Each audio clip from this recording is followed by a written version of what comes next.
നമസ്കാരം. പ്രധാന വാർത്തകൾ. പകുതിവില പദ്ധതി തട്ടിപ്പ്. താൻ നേതൃത്വം നൽകുന്ന മുദ്ര ചാരിറ്റബിൾ ഫൗണ്ടേഷൻ വഴി പണം നൽകിയവർ ആശങ്കപ്പെടേണ്ടതില്ലെന്ന് നജീബ് കാന്തപുരം MLA. നിയമ പോരാട്ടം നടത്തി പണം വീണ്ടെടുത്തു നൽകും. മന്ത്രി V. ശിവൻകുട്ടി അടക്കമുള്ളവരെ വിശ്വസിച്ചാണ് മുദ്ര വഴി പണം കൈമാറിയതെന്നും നജീബ് കാന്തപുരം MLA. ചെറുപ്പശ്ശേരി കാറൽമണ്ണയിൽ പ്ലാസ്റ്റിക് മാലിന്യ സംഭരണ കേന്ദ്രത്തിൽ വൻ തീപിടുത്തം. സ്വകാര്യ വ്യക്തിയുടെ ഉടമസ്ഥതയിലുള്ള കേന്ദ്രമാണ് കത്തിനശിച്ചത്. കേന്ദ്രം പ്രവർത്തിച്ചിരുന്നത് അനധികൃതമായെന്ന് കോൺഗ്രസ് BJP നേതാക്കൾ പരിശോധിക്കണമെന്ന് ചെയർമാൻ.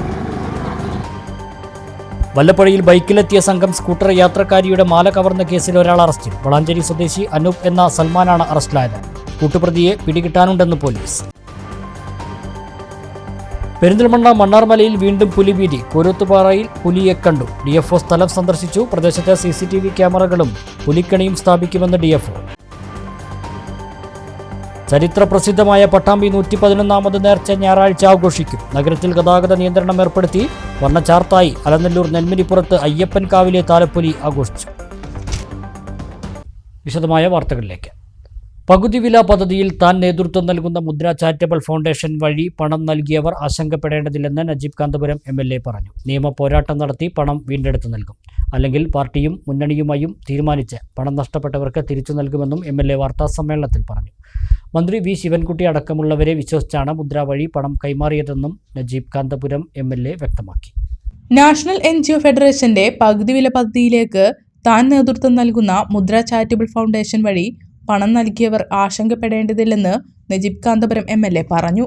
നിയമപോരാട്ടം നടത്തി പണം തിരിച്ചുപിടിക്കും. അല്ലെങ്കിൽ പാർട്ടിയെയും മുന്നണിയെയും കൂട്ടിയോജിപ്പിച്ചുകൊണ്ട് നഷ്ടപ്പെട്ടവരുടെ പണം തിരികെ നൽകുമെന്നും നജീബ് കാന്തപുരം MLA പറഞ്ഞു. ഇത് എനിക്കെതിരെ നടന്ന ഒരു ആക്രമണത്തിനെതിരായിട്ടാണ്. ഈ തട്ടിപ്പ് എന്ന് പറയുന്നത് കേരളം മുഴുവനും വലവിരിച്ച് നടന്നൊരു തട്ടിപ്പാണ്. ഈ തട്ടിപ്പിനെ പ്രതിരോധിക്കേണ്ടത് ഞങ്ങൾക്ക് എല്ലാവർക്കും ബാധ്യതയുണ്ട്.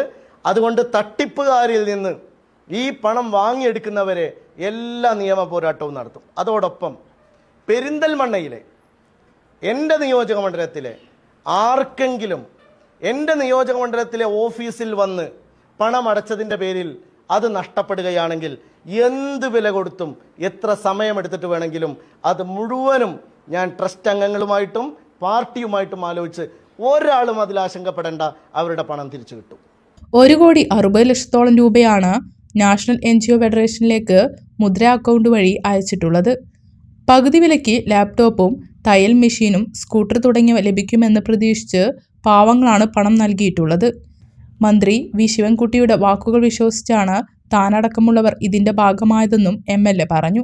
2023 ഓഗസ്റ്റ് 17 നടന്ന NGO ഫെഡറേഷൻ ഉദ്ഘാടനത്തിന് മന്ത്രി V. ശിവൻകുട്ടി നടത്തിയ പ്രസംഗവും MLA കാണിച്ചു. ഓഗസ്റ്റ് 20 നമ്മൾ ഈ പറയുന്ന നാഷണൽ NGO കോൺഫെഡറേഷൻ്റെ ഓഫീസിൻ്റെ ഉദ്ഘാടനം നടക്കുന്ന വീഡിയോ ആണ്. ആ ഉദ്ഘാടനം നടത്തുന്നത് നമ്മുടെ ബഹുമാന്യനായ വിദ്യാഭ്യാസ വകുപ്പ് മന്ത്രി ശ്രീ ശിവൻകുട്ടിയാണ്. ഞാൻ ഈ വീഡിയോ നിങ്ങൾക്ക് അയച്ചു തരാം. ശിവൻകുട്ടി ഇതിൽ വളരെ പ്രധാനമായും പറയുന്ന ഒരു കാര്യമുണ്ട്. അദ്ദേഹം പറയുന്നത് ഞാനൊന്ന് പറയാം. ഈ വീഡിയോ ഞാൻ നിങ്ങൾക്ക് എല്ലാവർക്കും തരാം. പാതി വിലയിൽ ലാപ്ടോപ്പ് ഉൾപ്പെടെ നിരവധി കാര്യങ്ങൾ വിതരണം ചെയ്യുന്ന ഈ സംഘടന സെപ്റ്റംബർ മുതൽ തീരദേശ മേഖലയിലേക്ക് പ്രവർത്തനം വ്യാപിക്കുകയാണ്. അദ്ദേഹത്തിൻ്റെ പ്രസംഗമാണ്. തീർച്ചയായും ഇതൊരു പുതിയ കാൽവെപ്പാണ്. ഈ സംഘടന പുതിയ സന്ദേശമാണ് ഈ സമൂഹത്തിന് നൽകുന്നത്.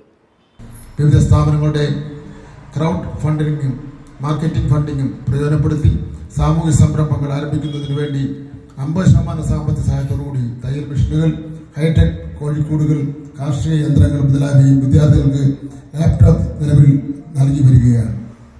പദ്ധതിയിൽ ഉൾപ്പെടുത്തി 8000-ലധികം തയ്യൽ മെഷീനുകളും 1000-ലധികം ലാപ്ടോപ്പുകളും വിതരണം ചെയ്യുവാൻ ഇതിനോടകം സാധിച്ചു. തീരദേശ മേഖലയിലെ സംയോജിത വികസന പരിപാടി സെപ്റ്റംബർ മാസത്തിൽ ആരംഭിക്കുവാനും ഉദ്ദേശിക്കുന്നുവെന്നാണ് ഞാൻ മനസ്സിലാക്കുന്നത്. തീർച്ചയായിട്ടും ഇതൊരു പുതിയ കാൽവയ്പ്പാണ്, ഒരു പുതിയ സന്ദേശമാണ് ഈ സമൂഹത്തിന് നൽകുന്നത്. ഇന്നലെ വരെ പല തട്ടുകളായി ചിഹ്നിച്ചതിൽ കിടന്നിരുന്ന ഈ സന്നദ്ധ സംഘടനാ പ്രവർത്തകർ അവർ ഒരു കുടക്കീഴിൽ വരുവാനും അതൊരു കൂട്ടായ്മയിലൂടെ കാര്യങ്ങൾ ചെയ്യുമ്പോൾ ഉണ്ടാകുന്ന ഒരു മെച്ചപ്പെടൽ, ഒരു മാറ്റം അതുണ്ടാക്കിയെടുക്കുന്നതിന് വേണ്ടി കഴിയുന്നു. ഏതൊരു സംഘടനയും ആ സംഘടനയുടെ തലപ്പത്തിരിക്കുന്നവരുടെ വിശ്വാസ്യതയാണ് ആ സംഘടനയെ ശക്തിപ്പെടുത്തുന്നത്.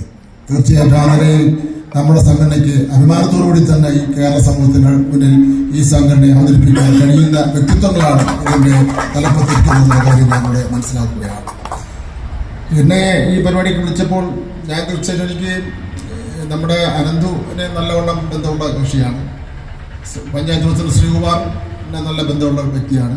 പക്ഷേ ഞാൻ വന്നത് പിന്നെ പുതിയ ഒരു പ്രസ്ഥാനമാണ്. നമുക്ക് ഈ കാലഘട്ടത്തിൽ ഒന്നും വിശ്വസിക്കാൻ പറ്റില്ല. സന്നദ്ധ സംഘടന എന്ന് പറഞ്ഞ് വിശ്വസിക്കാൻ പറ്റില്ല. മാധ്യമങ്ങളെന്ന് പറഞ്ഞാൽ വളരെ അഗ്രസീവുമാണ്. ഫോട്ടോയൊക്കെ എടുത്ത് ഏതെങ്കിലും ഒരു പ്രശ്നം വരുമ്പോൾ അതെല്ലാം പുറത്തു വിടുമ്പോൾ ഉണ്ടാകുന്ന ബുദ്ധിമുട്ടിരിക്കുന്നവർ പറയണ്ടല്ലോ. പക്ഷേ എനിക്ക് ഒരു ഉറപ്പ് വന്നത് CN രാമചന്ദ്രൻ നായർ സാറും അതുപോലെ തന്നെ ആനന്ദകുമാർ സാറും ഇതിൻ്റെ തലപ്പത്തുണ്ട് എന്നുള്ളത് കൊണ്ട് തന്നെ എനിക്ക് അതിലൊരു ബുദ്ധിമുട്ടും ഉണ്ടായില്ല. ഞാൻ നേരത്തെ പറഞ്ഞതുപോലെ കുറച്ച് തിരക്കിലാണ്. രാമചന്ദ്രൻ നായർ സാറിൻ്റെ പ്രസംഗം കേൾക്കണമെന്നുണ്ട്.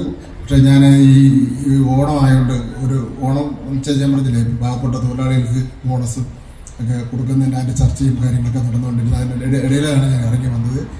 എന്തായാലും എൻ്റെ എല്ലാവിധ പിന്തുണയും ഗവൺമെൻറ്റിൻ്റെ എല്ലാവിധ പിന്തുണയും ഈ സംഘടനയ്ക്ക് ഉണ്ടാകുന്ന കാര്യം അറിയിച്ചുകൊണ്ട് കഴിഞ്ഞ ദിവസം ഡിവൈഎഫ്ഐ പ്രവർത്തകർ നജീബ് കാന്തപുരം MLAയുടെ ഓഫീസിലേക്ക് മാർച്ച് നടത്തുന്നതിനിടെയുണ്ടായ സംഭവത്തിൽ പോലീസ് അറസ്റ്റ് ചെയ്ത 4 പേരെ റിമാൻഡ് ചെയ്തു.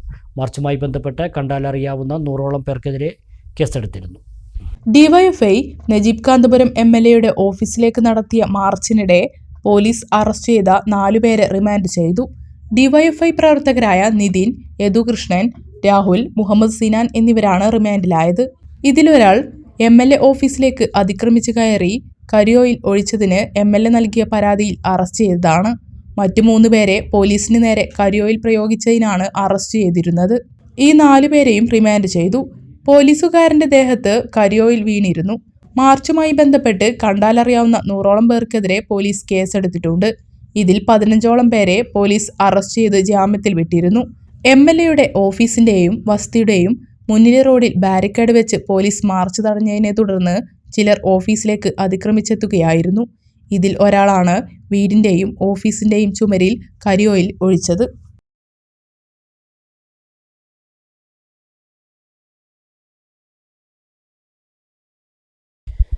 ചെർപ്പശ്ശേരി കാറൽമണ്ണയിൽ പ്ലാസ്റ്റിക് മാലിന്യ സംഭരണ കേന്ദ്രത്തിൽ വൻ തീപിടുത്തം. ശനിയാഴ്ച ഉച്ചയോടെയാണ് തൊട്ടടുത്ത പറമ്പിൽ നിന്നും ഇവിടേക്ക് തീ പടർന്നത്. സ്വകാര്യ വ്യക്തിയുടെ ഉടമസ്ഥതയിലുള്ളതാണ് ഈ മാലിന്യ സംഭരണ കേന്ദ്രം. പെരിന്തൽമണ്ണയിൽ നിന്നും ഷൊർണൂരിൽ നിന്നും മണ്ണാർക്കാട് നിന്നും എത്തിയ ഫയർ യൂണിറ്റുകളും നാട്ടുകാരും ചേർന്ന് 2 മണിക്കൂറോളം പ്രയത്നിച്ച ശേഷമാണ് തീയണച്ചത്.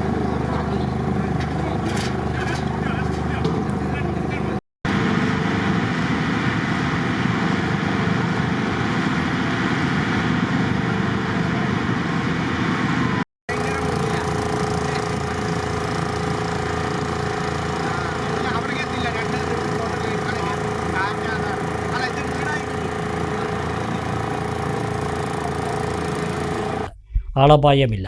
രാമനാട്ടുകര സ്വദേശി റഷീദ് എന്നയാളുടെ ഉടമസ്ഥതയിലുള്ളതാണ് ഈ കേന്ദ്രമെന്ന് പറയുന്നു. അനധികൃതമായാണോ ഇത് പ്രവർത്തിച്ചിരുന്നതെന്ന് പരിശോധിക്കേണ്ടതുണ്ടെന്ന് നഗരസഭാ ചെയർമാൻ P. രാമചന്ദ്രൻ പറഞ്ഞു. പുറമേ നിന്നുള്ള മാലിന്യങ്ങളാണ് ഇവിടെ കൊണ്ടുവന്ന് സംഭരിച്ചിരുന്നതെന്നും ചെയർമാൻ പറഞ്ഞു. കളക്ഷൻ പോയിന്റ് ഇവിടെ കുറച്ച് കാലമായി പ്രവർത്തിക്കുന്നുണ്ട്. ഇത് രാമനാട്ടുകര സ്വദേശിയായ ഒരു വ്യക്തിയാണ് നടത്തുന്നത്. പുൽമാന്തൊടി റഷീദ് എന്ന ആൾ കിട്ടുമായിരുന്നു. പിന്നീട് ബാങ്ക് ജപ്തിയൊക്കെ ആയതിനു ശേഷം സജീവമായി പ്രവർത്തനമുള്ള വിവരമില്ല. ബാങ്ക് ജപ്തി ഇതൊക്കെ കേസൊക്കെ നിലനിന്നിരുന്നു. എന്തായാലും ഇന്ന് തീപിടുത്തം താഴ്ന്ന് കത്തിവന്ന് ഇവിടെ കത്തിയുണ്ട്. അത് അനധികൃതമാണോ അധികൃതമാണോ രേഖകൾ പരിശോധിച്ച് പറയാം. ലൈസൻസുമായി ബന്ധപ്പെട്ട് എന്തൊക്കെ കടലാസുകൾ തയ്യാറാക്കിയിട്ടുണ്ടെന്നൊക്കെ തന്നെ നഗരസഭയുടെ രേഖകൾ പരിശോധിച്ച് ഉദ്യോഗസ്ഥരോട് ബന്ധപ്പെട്ട് മാത്രമേ പറയാൻ കഴിയൂ. പൊതുവേ നഗരസഭയുടെ ഇൻഡസ്ട്രിയൽ മേഖല നിലയ്ക്ക് ഇവിടെ നിരവധിയായ വ്യവസായ സ്ഥാപനങ്ങൾ പ്രവർത്തിക്കുന്നുണ്ട്. അത്തരത്തിൽ ഈ സ്ഥാപനങ്ങൾ പ്രവർത്തിക്കുന്നുണ്ട്. ഈ മറ്റുള്ള പഞ്ചായത്തുകളിൽ നിന്ന് ഡിജിറ്റ്സ് ഏറ്റെടുത്ത് വേർതിരിച്ച് കയറ്റി അയക്കുന്ന പ്രവൃത്തിയാണ് ഇവിടെ നടന്നിരുന്നത്. അതാണ് ഇവിടെ നടക്കുന്നത്. നഗരസഭയുടെ യാതൊരു മാലിന്യവും ഇവിടേക്കെല്ലാം കൊണ്ടുവരും. നഗരസഭയുടെ ഇതാണ്. മറ്റ് പഞ്ചായത്തുകളുടെ ഡിജിറ്റ്സാണ് ഇവിടെ ഏറ്റെടുത്ത് അവർ വഴിപാടിപ്പക്കാരെന്നും മറ്റുള്ളവർക്ക് എടുത്തില്ലാത്തതുകൊണ്ട് ഇവിടെ സംബന്ധിച്ചതിന് എന്തായാലും അതിൻ്റെ കാര്യങ്ങളൊക്കെ തന്നെ എല്ലാവരും കൂട്ടായ ഒരു പ്രവർത്തനം നടത്തി അത് വലിയ അപകടമില്ലാതെ രക്ഷപ്പെടുത്താൻ കഴിഞ്ഞത് വലിയ ഭാഗ്യം. എന്തായാലും മറ്റതിൻ്റെ ലൈസൻസ് കാര്യങ്ങളൊക്കെ തന്നെ ബന്ധപ്പെട്ട ഉദ്യോഗസ്ഥരുമായി ബന്ധപ്പെട്ട് പരിശോധന നടത്തി ഇപ്പോൾ തന്നെ സെക്രട്ടറിക്ക് വിവരം കൊടുത്തിട്ടുണ്ട്. അപ്പോൾ അവരോട് പരിശോധിച്ചാൽ മാത്രമേ രേഖകളെ സംബന്ധിച്ചുള്ളത് തന്നെ പറയാൻ കഴിയും. മറ്റ് ആരോപണങ്ങളൊക്കെ തന്നെ പെര കത്തുമ്പോൾ വാഴ വെട്ടുക എന്ന് ഇവിടെ ഭൂരിഭാഗം ആളുകളും തീ പിടിച്ചപ്പോൾ തീ കെടുത്താൻ ആവശ്യമായ പിന്തുണ നൽകിയ BJPക്കാണ് ചെയ്തത്. അതിൻ്റെ ഇടയിൽ രാഷ്ട്രീയമായ ആരോപണങ്ങളൊക്കെ രാഷ്ട്രീയക്കാരാകുമ്പോൾ ഉണ്ടാവും. ഞാൻ അങ്ങനെ കാണുന്നുള്ളൂ. അതൊക്കെ വ്യത്യസ്ത രാഷ്ട്രീയ പാർട്ടിയിൽ പ്രവർത്തിക്കുന്ന ആളുകൾ എന്ന നിലയ്ക്കൊക്കെ തന്നെ അതൊരു മൈലേജിന് വേണ്ടി അത്തരം എന്തെങ്കിലും പറയുന്നത് വെച്ചാൽ അത് ഇപ്പോൾ ശ്രദ്ധിക്കേണ്ടതില്ല. എന്തായാലും എല്ലാവരും കൂട്ടായ ഇടപെടലിലൂടെ തീ അണയ്ക്കാൻ നൂറുകണക്കിന് ആളുകളും ഫയർഫോഴ്സിൻ്റെ വണ്ടികളും വന്നെത്തി വലിയൊരു ദുരന്തം ഒഴിവാക്കാൻ കഴിഞ്ഞു എന്നാണ് കരുതുന്നത്. അതിന് സഹകരിച്ച എല്ലാവരോടും നഗരസഭയ്ക്ക് വേണ്ടിയും കൗൺസിലർ എന്ന പേരിലും നന്ദി പറയാണ് ഈ അവസരം. ബാക്കി എന്തൊക്കെ രേഖകളുണ്ട്, രേഖകൾ എന്തൊക്കെ ഇല്ലായ്മയുണ്ടോ ഒന്നും പരിശോധിക്കേണ്ട ഭരണസമിതിയല്ല, അത് ഇവിടെ അല്ല എവിടെയുള്ളതും. ഇത്തരത്തിൽ പ്രവർത്തിക്കുന്ന കേന്ദ്രങ്ങളൊക്കെ തന്നെ ലൈസൻസും കാര്യങ്ങളൊക്കെ പരിശോധിച്ച് അത് എടുത്തിട്ടില്ലെങ്കിൽ അതിന് വ്യക്തമായ നടപടികളുണ്ടാവും. ചെർപ്പശ്ശേരി കാറൽമണ്ണയിൽ കത്തിയമർന്ന മാലിന്യ സംഭരണ കേന്ദ്രം പ്രവർത്തിച്ചിരുന്നത് അനധികൃതമായെന്ന് പരാതി. ഇത്തരത്തിൽ ഒരു മാലിന്യ സംഭരണ കേന്ദ്രം നഗരസഭയുടെ ശ്രദ്ധയിൽപ്പെടാത്തതിൽ ദുരൂഹതയുണ്ടെന്നും BJP കോൺഗ്രസ് നേതാക്കൾ ആരോപിച്ചു. ചെർപ്പശ്ശേരി കാറൽമണ്ണ 29-ാം മൈലിൽ ശനിയാഴ്ച ഉച്ചയോടെയാണ് സ്വകാര്യ വ്യക്തിയുടെ മാലിന്യ സംഭരണ കേന്ദ്രത്തിൽ വലിയ തീപിടുത്തം ഉണ്ടായത്. ഫയർഫോഴ്സിന്റെയും നാട്ടുകാരുടെയും ഏറെ നേരത്തെ കഠിന പ്രയത്നത്തിലൂടെയാണ് തീ നിയന്ത്രണ വിധേയമാക്കാൻ സാധിച്ചത്. എന്നാൽ ഇത്തരത്തിലൊരു മാലിന്യ സംഭരണ കേന്ദ്രം കാറൽമണ്ണ 29-ാം മൈലിൽ പ്രവർത്തിക്കുന്നത് അനധികൃതമായാണ് എന്നാണ് പ്രതിപക്ഷം ആരോപിക്കുന്നത്. നഗരസഭാ ചെയർമാന്റെ വാർഡായിട്ടും കൂടിയും ഇത്തരത്തിലൊരു മാലിന്യ സംഭരണ കേന്ദ്രം നഗരസഭയുടെ ശ്രദ്ധയിൽപ്പെടാത്തത് ദുരൂഹതയുണ്ടെന്നും യാതൊരുവിധ സുരക്ഷാ ക്രമീകരണങ്ങളും ഇല്ലാതെ ഇത്തരത്തിൽ ടൺ കണക്കിന് പ്ലാസ്റ്റിക് മാലിന്യങ്ങൾ കുന്നുകൂടി കിടക്കുന്ന സാഹചര്യമുണ്ടായത് നഗരസഭയുടെ വീഴ്ചയാണെന്നും വളരെ സൂക്ഷ്മതയോടെ കൈകാര്യം ചെയ്യേണ്ട മെഡിക്കൽ മാലിന്യങ്ങൾ ഉൾപ്പെടെയുള്ളവ ഇവിടെ കുമിഞ്ഞുകൂടാനുണ്ടായ സാഹചര്യം പരിശോധിക്കണമെന്നും BJP കോൺഗ്രസ് നേതാക്കൾ പറഞ്ഞു. ഇന്ന് ഒരു വലിയ തീപിടുത്തം ഉണ്ടായപ്പോഴാണ് ഇത്തരത്തിലുള്ളൊരു അപകടകരമായ സ്ഥിതിവിശേഷത്തിലുള്ള ഇങ്ങനൊരു പ്ലാന്റ്, അത് പ്ലാന്റ് എന്ന് പറയാൻ പറ്റില്ല, ഒരു മാലിന്യ കൂമ്പാരം ഇവിടെ എന്തിനു വേണ്ടിയിട്ടാണ് പ്രവർത്തിക്കുന്നത് ഇപ്പോഴും വ്യക്തമല്ല. ഇത്തരത്തിൽ മാലിന്യം കൂട്ടിയിട്ടിരിക്കുന്ന എന്തിനാണ്? ഇവിടെ സംസ്കരണമാണോ നടക്കുന്നത്, അതോ ശേഖരിച്ച് മറ്റെങ്ങോട്ടെങ്കിലും കൊണ്ടുപോകാനാണോ നടക്കുന്നത്? എന്തായാലും അറിയില്ല. അപകടകരമായ രീതിയിലാണ് അത് കൂട്ടിയിട്ടുള്ളത്. ആ രീതിയിലുള്ളൊരു കേന്ദ്രം ഇവിടെ പ്രവർത്തിക്കുന്നത്. ഇവിടെ പ്രാഥമികമായിട്ടുള്ള അന്വേഷണത്തിൽ അറിഞ്ഞത് ഇവിടുത്തെ നഗരസഭയുടെ ഉദ്യോഗസ്ഥന്മാർക്കോ നഗരസഭയുടെ ഭരണാധികാരികൾക്കോ വാർഡ് മെമ്പർക്കോ ഉൾപ്പെടെയുള്ള ആർക്കും തന്നെ ഇത് ആരുടെ സ്ഥലമാണെന്നോ ഇത് എന്തിനു വേണ്ടി പ്രവർത്തിക്കുന്നതാണോ ആരാണ് ഇതിൻ്റെ ഉടമസ്ഥനോ അറിയാത്ത സ്ഥിതിവിശേഷമാണ്. വളരെ അത്ഭുതമാണ് തോന്നുന്നത്. കാരണം ഇത്തരത്തിലുള്ളൊരു വലിയ ഈ രൂപത്തിലുള്ളൊരു സാധനം പ്രവർത്തിക്കുക, അതിൻ്റെ ഉടമസ്ഥനെ പോലും തിരിച്ചറിയാതെ. നമുക്കറിയാം, ഹരിതകർമ്മസേന ദിവസം ഒരു മാസത്തിൽ 50 രൂപ വീതം കളക്ട് ചെയ്ത് വീടുകളിൽ നിന്ന് ശേഖരിക്കുന്ന മാലിന്യങ്ങൾ ഈ ഹരിതകർമ്മസേനയുടെ അംഗങ്ങൾ വരെ എല്ലാ മാസവും വാർഡിൽ ഒരു തവണ ഒരു മുഴുവൻ വീടുകളിലൂടെയും മുഴുവൻ പ്രദേശങ്ങളിലൂടെ എത്തുന്നതാണ്. അപ്പോൾ അവരൊക്കെ ഈ പ്രദേശത്ത് 3-ാം വാർഡിൽ ഹരിതകർമ്മസേനയുടെ ആളുകൾ പ്രവർത്തിക്കുന്ന അംഗങ്ങൾ, അവർക്കൊക്കെ ഇവിടെ ഓരോ മാസം വരുമ്പോൾ ഇത്തരത്തിൽ പ്രവർത്തിക്കുന്ന ഈ മാലിന്യം കുന്നുകൂട്ടിയ പ്രത്യേകിച്ച് പ്ലാസ്റ്റിക് മാലിന്യം അത് ശേഖരിക്കാനാണല്ലോ ഹരിതകർമ്മസേന വീടുകളിൽ വരുന്നത്. ആ തരത്തിൽ മാലിന്യം ശേഖരിച്ചു കൂട്ടിയിട്ടുള്ള ഈ ഒരു പ്ലാന്റ് ഇതേവരെ ശ്രദ്ധയിൽപ്പെട്ടിട്ടില്ല. നഗരസഭയുടെ ആരോഗ്യവകുപ്പിനെ അത് അറിയിച്ചിട്ടില്ല. നഗരസഭയുടെ ആരോഗ്യ വിഭാഗം, അതുപോലെ തന്നെ നഗരസഭയുടെ ഉദ്യോഗസ്ഥരെ, ജനപ്രതിനിധികൾ ആരും തന്നെ ഈ വിഷയം ഗൗരവതരമായി ഏറ്റെടുത്ത് അതിനെതിരെ നടപടി സ്വീകരിക്കാൻ തയ്യാറായിട്ടില്ല എന്നുള്ളത് ഇന്നാണ് പുറം ലോകം അറിയുന്നത്. ഇത് കുറച്ച് ഉള്ളിലേക്ക് കയറിയിട്ടുള്ള ഒരു പ്രദേശമായതുകൊണ്ട്, ഇവിടുന്ന് ഇതിൻ്റെ തൊട്ടപ്പുറത്ത് തൂതപ്പുഴയാണ്, താപ്പുഴയുടെ തീരവും ആയതുകൊണ്ട് ഇത് ഒരു പക്ഷേ ജനങ്ങളുടെ നേരിട്ടുള്ള നിത്യേനയുള്ള യാത്രകൾക്കിടയിലൊക്കെ ആളുകൾ ശ്രദ്ധിക്കാത്ത സ്ഥലമായതുകൊണ്ടായിരിക്കാം പുറത്തറിയാതിരുന്നത്. എന്തായാലും നഗരസഭയുടെ ആരോഗ്യ വിഭാഗം അത് അറിഞ്ഞില്ല എന്ന് പറയുന്നത് ഗുരുതരമായിട്ടുള്ളൊരു പിഴവാണ്. അതുപോലെ തന്നെ ഇത്രയധികം മാലിന്യങ്ങൾ കുന്നുകൂട്ടിയത് എവിടെ നിന്നാണ്? ഇത് ക്ലീൻ ചെയ്തിട്ടുള്ള പ്ലാസ്റ്റിക് കുപ്പികൾ ഉൾപ്പെടെയുള്ള ക്ലീൻ ചെയ്തിട്ടുള്ള പ്ലാസ്റ്റിക് ഹരിതകർമ്മസേന ശേഖരിക്കുന്ന അതേ മാതൃകയിലുള്ള പ്ലാസ്റ്റിക് ഇവിടെ എത്തിയിട്ടുണ്ടെങ്കിൽ അത് വലിയ അന്വേഷണത്തിന് വിധേയമാക്കണം. എങ്ങനെയാണ് ഇങ്ങനെ ഒരു ഷെഡ്, വലിയ രൂപത്തിലുള്ള ഒരു ഷെഡ് ഇവിടെ കെട്ടി പ്രവർത്തിക്കാനുള്ള അനുമതി, നഗരസഭയുടെ ഒരു അനുമതി ഇല്ലാതെ ഇത്തരത്തിലൊരു ഷെഡ് പ്രവർത്തിക്കുന്നത് എന്നുള്ളത് അന്വേഷണ വിധേയമാക്കണം. വലിയ ഒരു മാലിന്യയാർഡ് പ്രവർത്തിക്കുന്ന വിവരം ഇന്ന് വലിയൊരു സ്ഫോടനത്തോടു കൂടി ഉച്ചയ്ക്ക് 2 മണിയോടുകൂടി ഇതിന് തീപിടിച്ചപ്പോഴാണ് പൊതുജനവും നാട്ടുകാരും അറിയുന്നത്. ചെർപ്പശ്ശേരി നഗരസഭയിൽ ഇത്തരം ഒരു മാലിന്യയാട് പ്രവർത്തിക്കുന്ന വിവരം നഗരസഭയ്ക്ക് അറിയോ എന്നത് വ്യക്തമാക്കേണ്ടത് നഗരസഭയാണ്. ടൺ കണക്കിന് മാലിന്യം ഒരു തകര സ്ട്രീറ്റിനടിയിൽ കുന്നുകൂടിയിടുകയും അത് അലക്ഷ്യമായി ഈ പ്രദേശം മുഴുവൻ വ്യാപിച്ചു കിടക്കുന്നതുമായ ഒരു ഭീകരമായ ദൃശ്യമാണ് ഞങ്ങൾക്ക് പൊതുപ്രവർത്തകർക്കൊക്കെ ഇവിടെ വന്നപ്പോൾ കാണാൻ കഴിഞ്ഞത്. ഇതിൻ്റെ ഉടമസ്ഥൻ ആരാണ് എന്നോ അത് നഗരസഭയുടെ ഉടമസ്ഥയിൽ പ്രവർത്തിക്കുന്നതാണോ എന്നൊന്നും ഇപ്പോഴും വ്യക്തമല്ല. നമുക്കറിയാം ഓരോ ഡോർ നമ്പറിലും ഹരിതസേന കയറുന്ന ഒരു സംവിധാനം ചെർപ്പശ്ശേരി നഗരസഭയിൽ 4 വർഷങ്ങൾക്ക് മുൻപേ ഉള്ളതാണ്. അങ്ങനെ ഹരിതസേനാംഗങ്ങൾ ഈ പ്രദേശത്തു കൂടെ പ്രവർത്തനം നിലവിലുണ്ടെങ്കിൽ ഇത് നഗരസഭയിൽ അറിയിക്കേണ്ട സമയം അതിക്രമിച്ചതാണ്. അപ്പോൾ അത്തരം ഹരിതസേനയുടെ പോലും അറിയിപ്പുണ്ടായിട്ടും ഇതിവിടെ പ്രവർത്തിക്കുന്നത് ആരുടെ മൗനാനുമതിയോട് കൂടിയാണ് എന്നുള്ളത് വരും ദിവസങ്ങളിൽ നഗരസഭ വ്യക്തമാക്കണം. ഇത് കൃത്യമായ മറുപടി ഇത് നഗരസഭയെ മറുപടി പറയിക്കുന്ന യൂത്ത് കോൺഗ്രസ് മുൻനിരയിൽ തന്നെ ഉണ്ടാകും. കാരണം ഒരു സാധാരണക്കാരൻ ചെർപ്പശ്ശേരിയിൽ ഒരു ചെറിയൊരു കച്ചവടക്കാരൻ അറിയാതെ അവൻ്റെ കടയ്ക്ക് മുൻപിൽ ഒരു പ്ലാസ്റ്റിക് കവർ വീണുപോയാൽ 1000 ഫൈൻ അടിക്കുന്ന ചെർപ്പശ്ശേരി നഗരസഭയും നഗരസഭാ ഭരണസമിതിയും ഇത് കണ്ടില്ല അല്ലെങ്കിൽ അറിഞ്ഞില്ല എന്ന് പറയുന്നത് പൊതുജനങ്ങളോടുള്ള വെല്ലുവിളിയായിട്ടാണ് നമുക്ക് നോക്കിക്കാണാൻ കഴിയുള്ളൂ. ഇത് എപ്പോഴാണ് സംഭവം അറിഞ്ഞത്? എത്രത്തോളം? ഏകദേശം ഉച്ചയ്ക്ക് 2:30 ഞങ്ങൾ അറിയുന്നത്. ഞങ്ങളിവിടെ ഓടിയെത്തിയപ്പോൾ വലിയ രീതിയിൽ തീ ആളിപ്പടർന്നിരുന്നു. ആശങ്കയായി ഉള്ളൊരു ഒരു വലിയ ഗ്യാസ് സിലിണ്ടർ ഉള്ളത് വലിയ ആശങ്ക ഉയർത്തിയിരുന്നു. പക്ഷേ ഭാഗ്യവശാൽ അത് ഒരു കാലി സിലിണ്ടറായിരുന്നു. ഫയർഫോഴ്സും അതുപോലെ തന്നെ ചെർപ്പശ്ശേരിയിലെ പൊതുപ്രവർത്തകരും എല്ലാ ആളുകളും ഒറ്റക്കെട്ടായി തോളോട് തോൾ ചേർന്ന് ഏകദേശം 2 മണിക്കൂറോളം നടത്തിയ ശ്രമഫലമായി ഇപ്പോൾ തീ നിയന്ത്രണ വിധേയമായത്. വല്ലപ്പുഴയിൽ ബൈക്കിലെത്തിയ സംഘം സ്കൂട്ടർ യാത്രക്കാരിയുടെ മാല കവർന്ന കേസിൽ ഒരാൾ അറസ്റ്റിൽ. വളാഞ്ചേരി സ്വദേശി അനൂപ് എന്ന സൽമാനാണ് പട്ടാമ്പി പോലീസിന്റെ പിടിയിലായത്. കൂട്ടുപ്രതിയെ കൂടി അറസ്റ്റ് ചെയ്യാനുണ്ടെന്ന് പോലീസ് പറഞ്ഞു. ഇക്കഴിഞ്ഞ ജനുവരി 30-ന് ഓങ്ങല്ലൂരിൽ നിന്നും ജോലി കഴിഞ്ഞ് വീട്ടിലേക്ക് പോകുകയായിരുന്ന ചുണ്ടമ്പറ്റ സ്വദേശിനി പാണാരത്തെ വീട്ടിൽ രാജിയുടെ കഴുത്തിലുണ്ടായിരുന്ന 2.5 പവനോളം വരുന്ന സ്വർണമാലയാണ് ബൈക്കിലെത്തിയ 2 അംഗ സംഘം കവർന്നത്. വാഹനത്തിലിരുന്നുള്ള പിടിവലിയിൽ മാലയുടെ ഒരു കഷ്ണം രാജിയുടെ കയ്യിൽ കിട്ടി. തുടർന്ന് ബൈക്ക് യാത്രക്കാരെ സ്കൂട്ടറിൽ പിന്തുടർന്നുവെങ്കിലും മോഷണ സംഘം വാഹനം ഉപേക്ഷിച്ച് കടന്നുകളയുകയായിരുന്നു. രാജി നൽകിയ പരാതിയിൽ CCTV ദൃശ്യങ്ങൾ കേന്ദ്രീകരിച്ച് പോലീസ് നടത്തിയ അന്വേഷണത്തിലാണ് വളാഞ്ചേരി സ്വദേശി അനൂപ് എന്ന സൽമാൻ അറസ്റ്റിലായത്. നിരവധി ക്രിമിനൽ കേസുകളിൽ പ്രതിയാണ് ഇയാളെന്ന് പോലീസ് പറഞ്ഞു. കൂട്ടുപ്രതി മുഹമ്മദ് ഡാനിഷ് എന്നയാളെ പിടികൂടാനുണ്ട്. പ്രതിയിൽ നിന്ന് മോഷ്ടിച്ച ബൈക്കും കസ്റ്റഡിയിലെടുത്തതായും SI മണികണ്ഠൻ പറഞ്ഞു. പട്ടാമ്പി പോലീസ് സ്റ്റേഷൻ പരിധിയിൽ ജനുവരി 30 വൈകുന്നേരം വല്ലപ്പുഴ ചെറുകോടിന് സമീപം ഒരു വീട്ടമ്മയുടെ മാല സ്നാച്ച് ചെയ്ത റോബറി നടത്തിയിട്ടുള്ള ഒരു പ്രതിയെ പട്ടാമ്പി പോലീസ് CI പത്മനാഭൻ സാറിന്റെ നേതൃത്വത്തിൽ ഇന്ന് വല്ലപ്പുഴയിൽ വെച്ച് അറസ്റ്റ് ചെയ്യുക ഉണ്ടായിട്ടുണ്ട്.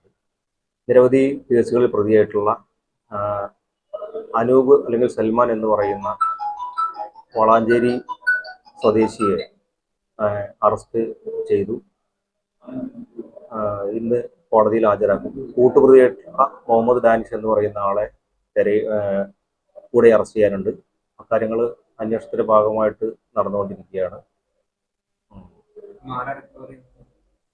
നിലവിൽ മാല റിക്കവറി കിട്ടിയിട്ടില്ല. കാര്യങ്ങൾ ചോദിച്ചുകൊണ്ടിരിക്കുകയാണ്. അപ്പോൾ കൂട്ടുപ്രതിയോടെ കിട്ടുന്ന അടിസ്ഥാനത്തിലാണ് ബാക്കി കാര്യങ്ങൾ ഉണ്ടാവുക. കൂടാതെ ഇയാളുടെ കൈവശം ഒരു മോഷ്ടിച്ച ബൈക്കും കണ്ടെത്തുകയുണ്ടായിട്ടുണ്ട്. അക്കാര്യത്തിൽ ഒരു പുതിയ കേസ് രജിസ്റ്റർ ചെയ്തിട്ടുള്ള അന്വേഷണവും ആരംഭിക്കുകയാണ്. പെരിന്തൽമണ്ണ മണ്ണാർമലയിൽ വീണ്ടും പുലിഭീതി. കോരോത്തുപാറയിൽ പുലിയെ കണ്ടു. DFO വീണ്ടും സ്ഥലം സന്ദർശിച്ച് നടപടികൾ സ്വീകരിച്ചു. മണ്ണാർമല മാടുഭാഗത്ത് പുലിയെ കണ്ടതിന് പിന്നാലെ കോരോത്തുപാറയിലും നാട്ടുകാർ പുലിയെ കണ്ടു. വന്യജീവി ജാഗ്രതാ ആക്ഷൻ കമ്മിറ്റി വിവരം അറിയിച്ചതിനെ തുടർന്ന് DFO ലാൽ വീണ്ടും മണ്ണാർമല പ്രദേശങ്ങളിലെത്തി. മണ്ണാർമലയിൽ RRTയെയും വനസംരക്ഷണ സമിതിയെയും ഏകോപിപ്പിച്ച് തെരച്ചിൽ നടത്താനും കൂടുതൽ നിരീക്ഷണം നടത്താനും നടപടികൾ സ്വീകരിച്ചു. നിങ്ങളുടെ ജനങ്ങൾക്കുള്ള ആശങ്ക എന്തായാലും ദൂരീകരിക്കുന്നതാണ്. ഓൾറെഡി പറഞ്ഞ ഈ മേഖലകളിൽ പുലിയെ കണ്ട പിറ്റേ ദിവസം തന്നെ നമ്മൾ കൂട് സ്ഥാപിച്ചിട്ടുണ്ട്. അത്രയും സ്പീഡിൽ നിന്ന് ചീഫ് അല്ലേ വേണ്ട പെർമിഷനൊക്കെ വാങ്ങിച്ച് നമ്മൾ ചെയ്താണ് ഈ കാര്യങ്ങൾ. ജനങ്ങളുടെ ആശങ്ക എന്തായാലും പൂർണ്ണമായി അകറ്റുന്നത്. അത് വളരെ പാവപ്പെട്ട ആളുകൾ തിങ്ങി പാർക്കുന്ന ഒരു മേഖലയാണിത്. നമുക്ക് ബോധ്യപ്പെട്ടിട്ടുണ്ട്. ഇന്നും നമ്മുടെ ഘട്ടത്തിൽ കൂടുതൽ ആൾക്കാരെ വേണമെങ്കിൽ ഇവിടുന്നുള്ള ആൾക്കാർ ഇവിടുന്നുള്ള മാക്സിമം ആൾക്കാർ BSS മെമ്പർമാരെ വേണമെങ്കിൽ അവരെയും കൂടി ഉപയോഗിച്ചിട്ടൊന്ന് ഒരു പട്രോളിങ് നടത്തുകയും പറ്റുകയാണെങ്കിൽ ഈ ഏരിയയിലൊന്ന് വെള്ളമൊന്നും നനച്ച് കിട്ടും. ഇപ്പം കാൽപ്പാദം ഉണ്ടെങ്കിൽ നമുക്കൊന്ന് കിട്ടും. അല്ലെങ്കിൽ ഈ സമയത്ത് കാൽപ്പാദം കിട്ടാൻ വലിയ ബുദ്ധിമുട്ടാണ്. കൂടുതൽ CCTV ക്യാമറകളും പുലിക്കണിയും സ്ഥാപിക്കാമെന്നും DFO അറിയിച്ചു. പെരിന്തൽമണ്ണ നഗരസഭാ chairman P Shaji, block president AK Mustafa, വാർഡംഗങ്ങളായ Karadan Firoz, AM Hamsakutty, action committee ഭാരവാഹികളായ KP Najmuddeen, K Basheer, CP Rasheed എന്നിവരുമുണ്ടായിരുന്നു. പുലിയെ കണ്ടതായ റിപ്പോർട്ടുകൾ വന്ന ഉടൻ വനംവകുപ്പ് കൃത്യമായ നടപടികളാണ് സ്വീകരിച്ചതെന്ന് നഗരസഭാ ചെയർമാൻ പി ഷാജി പറഞ്ഞു. മുമ്പ് പുലി നമ്മൾ പിടിച്ചിട്ടുണ്ട്. അതിന് ശേഷം ഇപ്പോൾ ഒരുപാട് ആളുകൾ പറയുകയും പിന്നീട് ഇപ്പോൾ നമ്മളെ ക്യാമറയിൽ തന്നെ പതിയുകയും ചെയ്തിട്ടുണ്ട്. അപ്പോൾ പുലി ഉണ്ട് എന്നുള്ളത് യാഥാർത്ഥ്യമാണ്. ഇന്നലെയും ഇന്നുമായിട്ട് വീണ്ടും അതിനെ കണ്ടിട്ടുണ്ട്. അപ്പോൾ ജനങ്ങളാകെ ആശങ്കയിലാണ്. ആശങ്ക ദൂരീകരിക്കണം എന്നുള്ളത് എല്ലാവരുടെയും ആവശ്യമാണ്. അതിൻ്റെ ഭാഗമായിട്ട് DFO സൗത്തിനെ നേരിട്ട് തന്നെ ബന്ധപ്പെടുകയും അവരോട് വരണമെന്ന് വന്ന് ആളുകളായിട്ട് സംസാരിച്ച് ആളുകൾ ആകെ ഭീതിയിലാണ്. അത് ഒന്ന് കുറയ്ക്കണമെന്ന് പറയുന്നുണ്ടായിരുന്നു. പിന്നെ അതിനൊക്കെ അപ്പുറത്തേക്ക് പുലിയെ പിടിക്കുന്നതിനാവശ്യമായിട്ടുള്ള ഇടപെടലുകൾ ശക്തമായി നടത്തണമെന്ന് പറഞ്ഞിരുന്നു. അതിൻ്റെ അടിസ്ഥാനത്തിൽ ഇവിടെ സന്ദർശിക്കുന്നുണ്ടെന്ന് അറിഞ്ഞു വന്നതാണ്. ഇത് നഗരസഭയുമായിട്ട് പിന്നെ അതിർത്തി പങ്കിടുന്ന ഒരു പ്രദേശം കൂടിയാണ്. അതുകൊണ്ട് തന്നെ ആ ഭാഗത്തുള്ള ആളുകൾക്കും ഒരു ആശങ്കയുണ്ട്. അപ്പോൾ അതും ദൂരീകരിക്കണമെന്നുണ്ട്. തീർച്ചയായിട്ടും നമുക്കറിയാം, നമ്മുടെ DFO സൗത്ത് DFO ആണ് വന്നിട്ടുള്ളത്. ഇവിടെ പുലി നേരത്തെ ഒക്കെ കണ്ടു എന്ന് പറഞ്ഞ സമയത്തൊക്കെ ക്വിക്ക് ആക്ഷൻ എടുത്തിട്ടുള്ളതാണ്. ഏറ്റവും ആദ്യം തന്നെ എത്തുകയും പിന്നെ ആവശ്യമായിട്ടുള്ള എല്ലാ ഇടപെടലുകളും നടത്തിയിട്ടുണ്ട്. ഇന്നിപ്പോൾ നിയമപരമായി എന്തൊക്കെ ചെയ്യാൻ പറ്റും അത് മുഴുവൻ ചെയ്യുകയും ചെയ്തിട്ടുണ്ട്. അപ്പോൾ ആദ്യത്തെ ഘട്ടത്തിൽ വന്ന് പുലി ഉണ്ടെന്ന് പറഞ്ഞ സ്ഥലത്ത് കൂട് വെക്കുകയും കെണിയൊരുക്കുകയും ചെയ്തിട്ടുണ്ട്. അതിനുശേഷം ഇപ്പം ഇന്നലെ ഇന്നുമാണ് ഇവിടെ പുലിയുടെ പിന്നെ ഇത് കണ്ടിട്ടുള്ളത് എന്നുള്ള ആളുകൾ പരാതി പറഞ്ഞിട്ടുള്ളത്. അവിടെ അപ്പോൾ രണ്ടാം സ്ഥലത്ത് വീണ്ടും സന്ദർശിക്കുകയാണ്. അപ്പോൾ വളരെ ശക്തമായ ഇടപെടലാണ് DFOയുടെ ഭാഗത്തുനിന്ന് ഉണ്ടായിട്ടുള്ളത്. ഇപ്പോൾ 3 പേര് ഇവിടെ അവരുടെ ടീം നിലയുറപ്പിക്കുന്നുണ്ട്. ഇതിൻ്റെ ഭാഗമായിട്ട് ഈ പുലിയെ ഏത് വിധേനയും പിടിക്കുന്നതിനും അതിനെ പിന്നെ കൂട്ടിലാക്കുന്നതിന് വേണ്ടിയിട്ടുള്ള ഒരു ഇടപെടൽ നടത്തുന്നു. വളരെ പ്രശംസനീയമാണ്. ഇപ്പം എന്നാലും പറഞ്ഞത് RRT ടീം വരുന്നുണ്ട്. അതേപോലെ തന്നെ ഒരു കൂടും ഇവിടുത്തെ വാർഡ് മെമ്പറും മറ്റുള്ളവരൊക്കെ ആവശ്യപ്പെട്ടതിൻ്റെ അടിസ്ഥാനത്തിൽ മറ്റ് 2 ക്യാമറകൾ കൂടി സ്ഥാപിക്കുന്നു പറഞ്ഞിട്ടുണ്ട്. അതൊക്കെ നമ്മൾ ആശങ്ക അകറ്റുന്നത് തന്നെയാണെന്നുള്ള കാര്യത്തിൽ തർക്കമല്ല. പുലിയെ പിടിക്കാൻ എല്ലാവരും ഒറ്റക്കെട്ടായിട്ട് നിൽക്കുകയാണ് ഇപ്പം നമ്മൾ ചെയ്യേണ്ടത്. തീർച്ചയായിട്ടും നമുക്ക് ഈ പ്രശ്നം പരിഹരിക്കണം. അതാണ് ഏറ്റവും പ്രധാനപ്പെട്ടത്. ഇടവേള.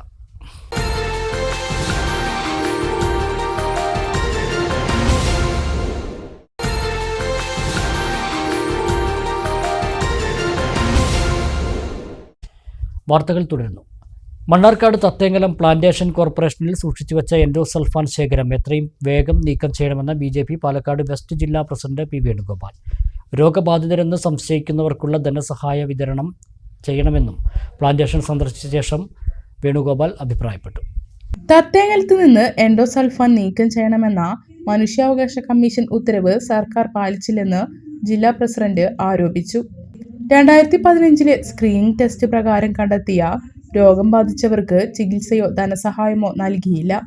രോഗബാധിതരായ പ്ലാന്റേഷനിൽ തൊഴിലാളിയായിരുന്ന ചാമി, രജനി, സതീഷ് കുമാർ എന്നിവരെ വേണുഗോപാൽ സന്ദർശിച്ചു. BJP മണ്ണാർക്കാട് മണ്ഡലം പ്രസിഡന്റ് ബിജു നെല്ലമ്പാനി, ജില്ലാ secretary B Manoj, Sumesh, ST Morcha സംസ്ഥാന general secretary Pramod Kumar, TV Saji എന്നിവർ ഒപ്പമുണ്ടായിരുന്നു. ചരിത്ര പ്രസിദ്ധമായ പട്ടാമ്പി 111ാമത് നേർച്ച ഞായറാഴ്ച ആഘോഷിക്കും. രാവിലെ 11-ന് കൊടിയേറ്റവും വൈകിട്ട് നഗരപ്രദക്ഷിണ ഘോഷയാത്രയും നടക്കും. കേന്ദ്ര ആഘോഷ കമ്മിറ്റിക്ക് പുറമെ ഉപാഘോഷ കമ്മിറ്റികളുടെ പരിപാടികളും നേർച്ചയ്ക്ക് നിറച്ചാർത്തേക്കും. നേർച്ചയുടെ ഭാഗമായി നഗരത്തിൽ ഗതാഗത നിയന്ത്രണവും ഏർപ്പെടുത്തി. 111ാമത് പട്ടാമ്പി നേർച്ചയാണ് ഞായറാഴ്ച ആഘോഷിക്കുന്നത്. രാവിലെ 11-ന് യാറം പരിസരത്ത് നേർച്ചയ്ക്ക് കൊടിയേറും. വൈകിട്ടോടെ വിവിധയിടങ്ങളിൽ നിന്നുള്ള ആഘോഷവരവുകൾ മേലെ പട്ടാമ്പിയിൽ സംഗമിക്കും. തുടർന്ന് പട്ടാമ്പി ബസ് സ്റ്റാൻഡ് പരിസരത്തേക്ക് മതസൗഹാർദ്ദ ഘോഷയാത്ര നടക്കും. ആലൂർ പൂക്കുഞ്ഞിക്കോയ തങ്ങളുടെ സ്മരണ പുതുക്കിയാണ് നേർച്ച ആഘോഷിക്കുന്നത്. മതമൈത്രിയുടെ ഉത്സവം കൂടിയാണ് പട്ടാമ്പി നേർച്ച.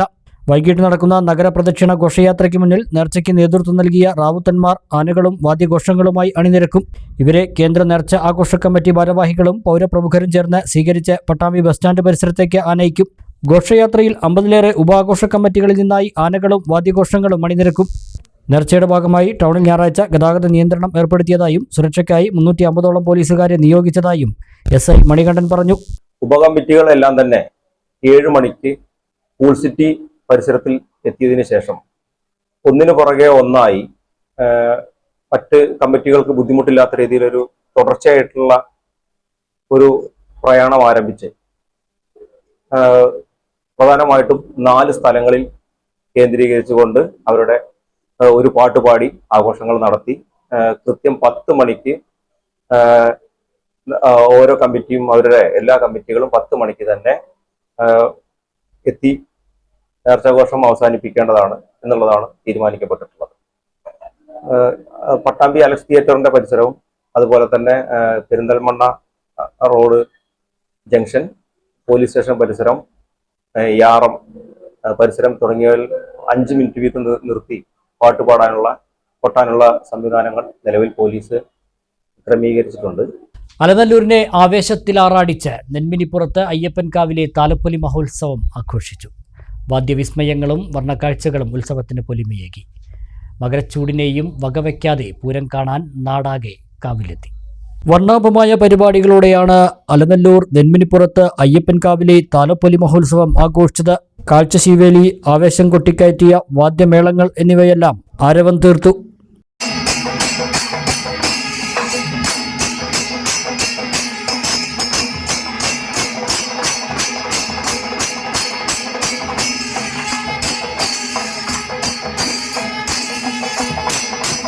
തെച്ചിക്കോട്, നെന്മിനിശ്ശേരി, കലങ്ങോട്ടിരി, കണ്ണംകുണ്ട്, കൂമൻചിറ, അയ്യപ്പൻകാവ് ദേശവേലകൾ ഗ്രാമവഴികളെ നിറച്ചാർത്തണിയിച്ച് എത്തിയ കാഴ്ച ചേതോഹരമായിരുന്നു.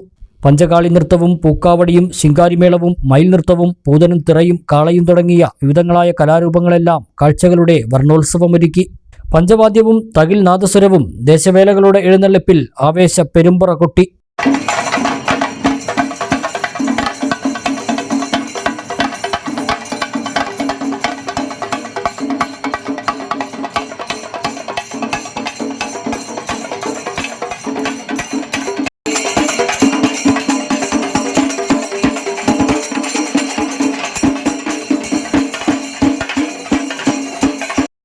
തെച്ചിക്കോട് നരസിംഹമൂർത്തി ക്ഷേത്രത്തിൽ നിന്നും ഗജവീരന്മാരുടെയും ദേശവേലകളുടെ അകമ്പടിയോടെയും കാഴ്ചശീവേലിയുമുണ്ടായി. ക്ഷേത്രസന്നിധിയിൽ വൈകിട്ട് ശുഗപുരം നാഥബ്രഹ്മം കലാക്ഷേത്രയുടെ പാണ്ടിമേളം, ശുഗപുരം ദിലീപ്, കല്ലൂർ ജയൻ എന്നിവരുടെ നേതൃത്വത്തിൽ ഇരട്ട തായമ്പക എന്നിവയും നടന്നു. രാത്രിയിൽ വള്ളുവനാട് നാദത്തിന്റെ ഊഴം നാടകം അരങ്ങിലെത്തി. 43 ദിവസത്തെ കളമെഴുത്ത് പാട്ടിന് ശേഷമാണ് ശനിയാഴ്ച താലപ്പൊലി ആഘോഷിച്ചത്.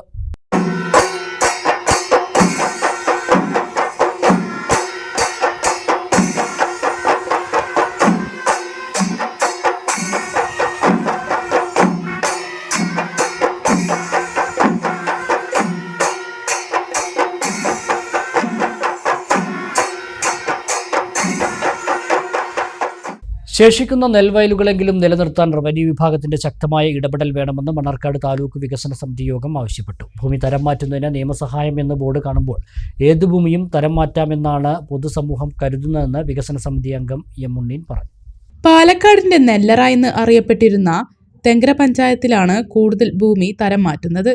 നെൽവയലുകൾ സംരക്ഷിക്കാൻ ശക്തമായ നിയമം ഉണ്ടായിരിക്കെ അത് നടപ്പാക്കണം. മണ്ണാർക്കാട് താലൂക്കിൽ ഇപ്പോഴും വ്യാപകമായി ഭൂമി തരം മാറ്റുന്നുണ്ട്. ചില ഏജൻസികൾ മണ്ണാർക്കാടിന്റെ പല ഭാഗങ്ങളിൽ ഇത്തരം ബോർഡ് സ്ഥാപിക്കുന്നതിലൂടെ ഏതു ഭൂമിയും തരം മാറ്റാമെന്നാണ് ആളുകൾ ധരിച്ചിരിക്കുന്നതെന്നും ഉണ്ണീൻ പറഞ്ഞു. ഈ ഭൂമി തരം മാറ്റുന്നതിന് വേണ്ടിയുള്ള ഏജന്റ് എന്ന് പറഞ്ഞുള്ള ബോർഡ് എഴുതി വെക്കുന്നത് ഇപ്പോൾ ഇവിടെയൊക്കെ എല്ലാ ഭാഗത്തും കാണാം.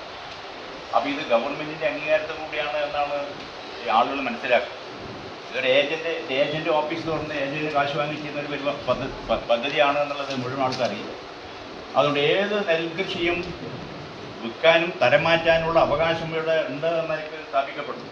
അപ്പോൾ നമ്മൾ കഴിഞ്ഞ ഒരു മാസം മുമ്പ് ചർച്ച ചെയ്തിട്ടുള്ള കാര്യങ്ങൾ അതിപ്പോഴും അതേപടി നിലനിൽക്കുകയാണ്. നിങ്ങൾ പരിഹരിച്ചു എന്നുള്ളത് ഒരു പക്ഷേ നിങ്ങളുടെ അറിവിൽ അങ്ങനെ ആയിരിക്കാം. ഇത് കർശനമായി നിരോധിക്കാനുള്ള അധികാരം റവന്യൂ ഡിപ്പാർട്ട്മെൻറ്റിനും ബഹുമാനപ്പെട്ട തഹസിൽദാരുടെ ഓഫീസിനും അതുമായി ബന്ധപ്പെട്ട താലൂക്ക് സഭയ്ക്ക് അത് ഉന്നയിക്കാനൊക്കെ അവകാശമുള്ള ഒരു കാര്യം. അതുകൊണ്ട് ഈ ഭൂമി ഇങ്ങനെ ഇവിടെ പറഞ്ഞതുപോലെ ഇപ്പോൾ പാലക്കാട് ജില്ലയിലെ ഏറ്റവും അധികം നെൽകൃഷിയുള്ളത് മണ്ണാർക്കാട് പരമാവധി നെൽകൃഷിയുള്ളൊരു സ്ഥലമാണ്. അത് ഏറ്റവും മുമ്പിലുള്ളത് തെങ്കര പഞ്ചായത്താണ്. ഞങ്ങളൊക്കെ ജീവിക്കുന്നത് തെങ്കര പഞ്ചായത്തിലാണ്. അവിടെ ഇതിങ്ങനെ ചെയ്യുന്നത് ഇപ്പോൾ കർശനമായി ഇടപെട്ടപ്പോൾ പരിഹാരം കണ്ടല്ലോ, അല്ലേ? പരിഹാരം കണ്ടല്ലോ. 2 ഏക്കർ ഭൂമി എൻ്റെ വീട്ടിൻ്റെ പടിക്ക് വെല്ലുവിളിച്ചുകൊണ്ട് അവിടെ കുറേ ആളുകൾ സപ്പോർട്ടോട് കൂടി തെങ്ങുമരമൊക്കെ വെച്ച് ഇവിടെ ഇടപെട്ടു. കർശനമായി ഒരു വർഷത്തോളം ഇടപെട്ടപ്പോൾ അത് മാറ്റേണ്ടി വന്നില്ല. ഒരു കേസുമില്ലല്ലോ, പ്രതിക്ക് ഒരു പരാതിയില്ലല്ലോ. കീഴ്വഴങ്ങുക, തെറ്റ് പറ്റിയെന്നവർ. അയാൾ എത്രയോ ഭൂമിയും ഒക്കെ ഉള്ള ഒരാളാണ്. മറ്റൊരു സ്ഥലത്ത് നിന്ന് വന്ന് ഇവിടെ നടത്തുക. കുറേ ആളുകൾ അവിടെ എപ്പോഴും കുറച്ച് ഭൂമി ഇങ്ങനെ നോക്കി നിൽക്കുക. പലരോടും അങ്ങനെ ചെയ്യുന്നത്. അപ്പോൾ കർശനമായൊരു നിലപാട് ഇതിലെടുത്തില്ലെങ്കിൽ നമ്മൾ ഈ പറയുന്നതിന് യാതൊരു അർത്ഥം ഉണ്ടാകില്ല. അതുകൊണ്ട് നിലവിലുള്ള നെൽപ്പാടങ്ങൾ ഇതൊന്നും നമുക്ക് പറയാൻ കഴിയില്ല. നിലവിലുള്ള നെൽകൃഷി സംരക്ഷിക്കപ്പെടുന്നതിന് വേണ്ടിയുള്ള നിയമം നമ്മുടെ മുമ്പിലുണ്ടാകുമ്പോൾ അത് പരിഹരിക്കാൻ ആവശ്യമായിട്ടുള്ള കർശനമായ നടപടി സ്വീകരിച്ചില്ലെങ്കിൽ അത് നിയമത്തെ ലംഘിക്കലാകും. അത് സർക്കാരിൻ്റെ നിലപാടിനെതിരായിരിക്കും എന്ന കാര്യത്തിൽ സംശയമില്ല. കൃഷിവകുപ്പിൽ നിന്ന് നൽകുന്ന തെങ്ങിൻ തൈ പാടങ്ങളിൽ നട്ട് പാടം നികത്തുന്നത് തടയാൻ നടപടി വേണമെന്ന് കൃഷിവകുപ്പിനോട് സമിതി ആവശ്യപ്പെട്ടു. കൃഷിവകുപ്പിൽ നിന്ന് നൽകുന്ന തെങ്ങിൻ തൈ പാടത്തല്ല നടന്നതെന്ന് ഉറപ്പാക്കണമെന്നും നിർദ്ദേശം നൽകി. കർഷകരെ ഇക്കാര്യത്തിൽ ബോധവൽക്കരിക്കുന്നുണ്ടെന്ന് യോഗത്തിൽ കൃഷിവകുപ്പ് പ്രതിനിധി അറിയിച്ചു. പാലക്കാട് കുളപ്പുള്ളി പാതയിൽ ഒറ്റപ്പാലം കണ്ണിയമ്പുറം സെമാൽക്ക് ആശുപത്രിക്ക് സമീപത്തുണ്ടായിരുന്ന അപകട കുഴികൾ പൊതുമരാമത്തിൻ്റെ നേതൃത്വത്തിൽ അടച്ചു. ഇരുചക്ര വാഹനയാത്രികർ കുഴിയിൽ വീണ് അപകടത്തിൽപ്പെടുന്ന മലബാർ ന്യൂസിന്റെ വാർത്തയ്ക്ക് പിന്നാലെയായിരുന്നു നടപടി. പൊതുമരാമത്ത് വകുപ്പിന്റെ നേതൃത്വത്തിലാണ് കണ്ണിയമ്പുറം സെമാൽക്ക് ആശുപത്രിക്ക് സമീപത്തെ അപകടകരമായ കുഴികൾ ടാർ ഉപയോഗിച്ച് അടച്ചത്. ഇരുചക്ര വാഹനയാത്രികർക്കാണ് ഇത് ഏറെ ആശ്വാസകരമായത്. ഇരുചക്ര വാഹനയാത്രക്കാർ കുഴിയിൽ വീണ് അപകടത്തിൽപ്പെടുന്ന വാർത്ത കഴിഞ്ഞ ദിവസമാണ് മലബാർ സിറ്റി ന്യൂസ് റിപ്പോർട്ട് ചെയ്തത്. വാർത്ത ശ്രദ്ധയിൽപ്പെട്ട മോട്ടോർ വാഹന വകുപ്പും പൊതുമരാമത്ത് വകുപ്പും വിഷയത്തിൽ ഇടപെടാമെന്ന് ഉറപ്പ് നൽകിയിരുന്നു. ഇതിന് പിന്നാലെയാണ് പൊതുമരാമത്ത് വകുപ്പിന്റെ നേതൃത്വത്തിൽ കുഴികൾ അടച്ചത്. അതേസമയം പാതയിലെ മറ്റ് അപകട സാധ്യത നിലനിൽക്കുന്ന കുഴികൾ കൂടിയും അടയ്ക്കണമെന്നാണ് നാട്ടുകാരുടെ ആവശ്യം. ന്യൂനപക്ഷ സ്കോളർഷിപ്പ് വെട്ടിക്കുറച്ചത് പ്രതിഷേധാർഹമാണെന്ന് വിസ്ഡം സ്റ്റുഡൻസ് ജില്ലാ ക്യാമ്പസ് കോൺഫറൻസ്. ഒറ്റപ്പാലത്ത് വെച്ച് നടന്ന ജില്ലാ ക്യാമ്പസ് കോൺഫറൻസ് ജില്ലാ പ്രസിഡന്റ് പി ഹംസക്കുട്ടി സലഫി ഉദ്ഘാടനം ചെയ്തു. ധർമ്മസമരത്തിന്റെ വിദ്യാർത്ഥിക്കാലം എന്ന പ്രമേയത്തിൽ വിസ്ഡം ഇസ്ലാമിക് സ്റ്റുഡൻസ് ഓർഗനൈസേഷൻ സംസ്ഥാന സമിതി മെയ് 11 പെരിന്തൽമണ്ണയിൽ സംഘടിപ്പിക്കുന്ന കേരള സ്റ്റുഡൻസ് കോൺഫറൻസിന്റെ ഭാഗമായാണ് ഒറ്റപ്പാലം പിലാത്തറയിൽ ജില്ലാ ക്യാമ്പസ് കോൺഫറൻസ് സംഘടിപ്പിച്ചത്. വിസ്ഡം പാലക്കാട് ജില്ലാ പ്രസിഡന്റ് പി ഹംസക്കുട്ടി സൽഫി ഉദ്ഘാടനം ചെയ്തു. ജില്ലാ സെക്രട്ടറി റിഷാദ് അൽ ഹിക്കമി അധ്യക്ഷനായി. സംസ്ഥാന പ്രസിഡന്റ് അർഷദ് അൽ ഹിക്കമി താനൂർ മുഖ്യപ്രഭാഷണം നടത്തി.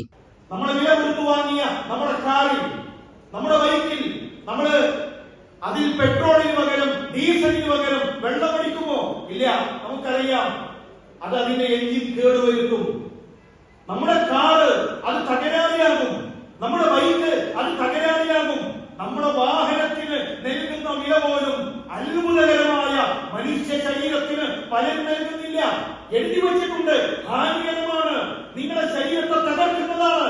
എന്നിട്ടും മനുഷ്യ ശരീരത്തിലേക്ക് രാസലഹരികൾ കയറ്റുന്നവർ, കുത്തിവെക്കുന്നവർ, സ്വന്തം ശരീരത്തെ നശിപ്പിക്കുന്നവർ. മനുഷ്യ, ഒരു വാഹനത്തിന് നൽകുന്ന, ഒരു വാഹനത്തിന്റെ എഞ്ചിന് നൽകുന്ന വില പോലും അത്ഭുതങ്ങളുടെ കടവറയായ നിന്റെ ശരീരത്തിന് നീ നൽകുന്നില്ലേ? ഒരു DNA, ആ DNAയിൽ ഒളിഞ്ഞിരിക്കുന്ന അതിന്റെ അത്ഭുതങ്ങൾ എത്രയാണ്? മനുഷ്യ ശരീരത്തിലെ DNAകൾ ഒന്ന് ചേർത്ത് വെച്ച് കഴിഞ്ഞാൽ ഭൂമിയിൽ നിന്ന് സൂര്യനിലേക്ക് സഞ്ചരിക്കാനുള്ളതിനേക്കാൾ ദൂരമുണ്ട് എന്ന് പഠനങ്ങൾ പറയുമ്പോൾ അത്രയേറെ സങ്കീർണമായ അത്ഭുതങ്ങളുള്ള മനുഷ്യ ശരീരത്തിലേക്ക് ലഹരി കുത്തിയിറക്കി നമ്മുടെ ശരീരത്തെ കൊല്ലുന്ന വിദ്യാർത്ഥികൾക്ക് മുന്നിൽ നമുക്കവരെ തിരിച്ചു വിളിക്കേണ്ടതുണ്ട്.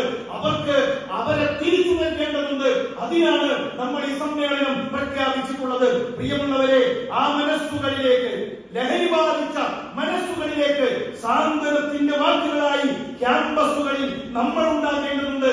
ചരിത്രത്തിൽ നമുക്ക് പാഠങ്ങളുണ്ട്. ചില ആളുകൾ പറയുന്നു ഇതൊന്നും പരിഹരിക്കാൻ കഴിയില്ല, ഇതൊന്നും പരിഹരിക്കാൻ കഴിയില്ല. ഇന്ത്യയിൽ തന്നെ 8ഓളം സംസ്ഥാനങ്ങളിൽ ലഹരി മദ്യം നിരോധിച്ചിട്ടില്ലേ? എന്നിട്ടും മദ്യം ഒഴുകുന്നില്ലേ? ഇസ്ലാം പറയുന്നത് മനസ്സിലാണ് മാറ്റം ഉണ്ടാകേണ്ടത്, മനസ്സിലാണ് മാറ്റം ഉണ്ടാകേണ്ടത്. വിസ്ഡം യൂത്ത് സംസ്ഥാന vice president Haris Kayakkodi, wisdom students സംസ്ഥാന president Arshad Al Hikami Tanur, vice president doctor Shahabaz K Abbas, ജില്ലാ പ്രസിഡന്റ് അഷ്റഫ് അൽ ഹിക്കമി, അബ്ദുറഹ്മാൻ ഫാറൂഖി ചുങ്കത്തറ, അഷ്കർ ഇബ്രാഹിം സൽഫി തുടങ്ങിയവർ സംസാരിച്ചു. സമ്മേളനത്തിൽ ജില്ലയിലെ വിവിധ കോളേജുകളിൽ നിന്നുള്ള വിദ്യാർത്ഥിനികൾ പ്രതിനിധികളായി പങ്കെടുത്തു. ഒരിടവേള കൂടി.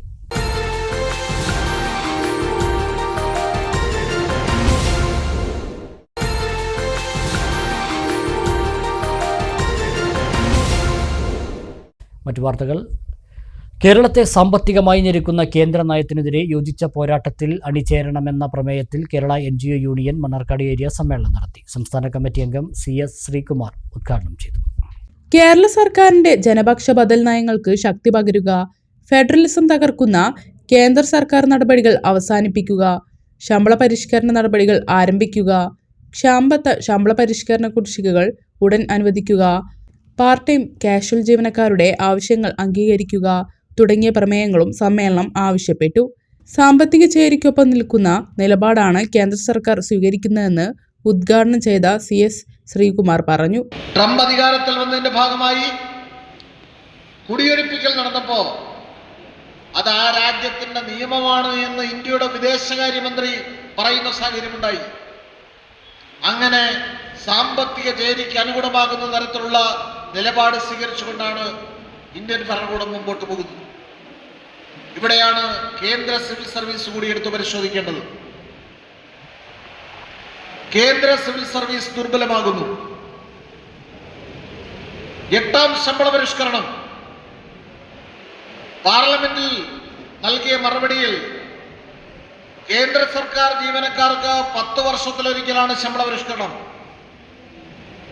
ശമ്പള പരിഷ്കരണമേ ഇനി നടപ്പാക്കേണ്ടതില്ല എന്ന നിലപാടാണ് ഇന്ത്യൻ ഭരണകൂടം ആദ്യം സ്വീകരിച്ചത്. ഏരിയ പ്രസിഡന്റ് EP അനന്തകുമാരി പതാക ഉയർത്തി. EP അനന്തകുമാരി രക്തസാക്ഷി പ്രമേയവും CR രാജേഷ് അനുശോചന പ്രമേയവും അവതരിപ്പിച്ചു. Area secretary C Balakrishnan, treasurer M Basheer, M Prasad, TP Sandeep, C Muhammad Rasheed, Indiradevi തുടങ്ങിയവർ പ്രസംഗിച്ചു.